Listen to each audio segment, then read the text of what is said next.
SKSSF Tirur മേഖലാ committee ഭരണഘടനാ സംരക്ഷണ റാലി സംഘടിപ്പിച്ചു. സമാപന സംഗമം തിരൂർ സമസ്ത കോർഡിനേഷൻ വർക്കിംഗ് കൺവീനർ സാജിദ് മൗലവി ഉദ്ഘാടനം ചെയ്തു.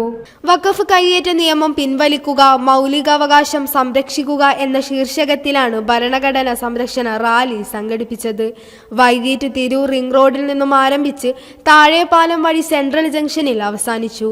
സമാപന സംഗമം തിരൂർ സമസ്ത കോർഡിനേഷൻ വർക്കിംഗ് കൺവീനർ സാജിദ് മൗലവി ഉദ്ഘാടനം ചെയ്തു. മേഖലാ സെക്രട്ടറി ജംഷിദ് പൂക്കയിൽ സ്വാഗതം പറഞ്ഞു. പ്രസിഡന്റ് PA അഷ്കർ ഫൈസി അധ്യക്ഷനായി. ഷാക്കിർ ഫൈസി കാളാട് മുഖ്യപ്രഭാഷണവും നടത്തി. മേഖലാ സെക്രട്ടറി ജംഷിദ് പൂക്കയിൽ സ്വാഗതം പറഞ്ഞു. പ്രസിഡന്റ് PA അഷ്കർ ഫൈസി അധ്യക്ഷനായി. ഷാക്കിർ ഫൈസി കാളാട് മുഖ്യപ്രഭാഷണവും നടത്തി. SYS Tirur municipal secretary Saleem Naduvilangadi, Siyas Korakath, Yunus Tirur, Samastha Jamiyathul Mumineen management president Tharamal Siddique Haji, SKSSF ജില്ലാ സെക്രട്ടേറിയറ്റ് അംഗം മുനീർ ഉണ്ണിയാൽ, മേഖലാ ഭാരവാഹികളായ ബാസിദ് ഹുദവി, അമീർ ഫൈസർ പുല്ലൂർ, ആരിഫ് ഫൈസി പൂക്കയിൽ തുടങ്ങിയവർ സംബന്ധിച്ചു.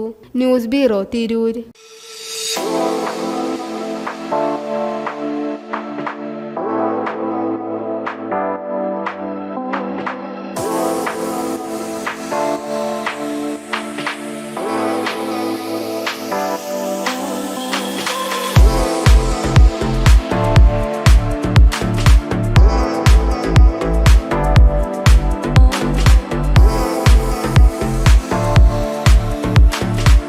ക്ലാരസ് designer jewellery, Calicut road, Perinthalmanna.